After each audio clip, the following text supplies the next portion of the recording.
By the beginning of 1944, the Russian city of Leningrad had been under siege by German forces for nearly 2.5 years. During that first winter, almost 500,000 people died from starvation.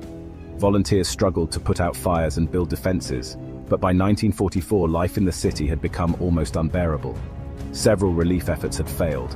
One in 1942 resulted in more than 50,000 troops of the Soviet Second Shock Army being captured, and another in 1943 managed only to send a trickle of supplies into the city.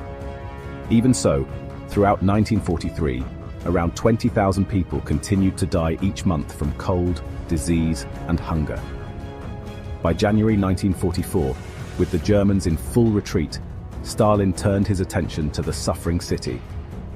That month, Soviet forces secretly moved onto the neighbouring peninsula around Oran Brook. The attack on the German positions began with a fierce 65-minute bombardment, and Russian troops then broke into the surprised German lines. At the same time, another Soviet force attacked from the northeast of the city, and for 3 days they shattered the German defenses. The German commander, Field Marshal Georg von Clair, finally asked Hitler for permission to withdraw, but as always, Hitler refused. Clair argued that only a swift retreat would save his army from a massacre, yet Hitler still said no.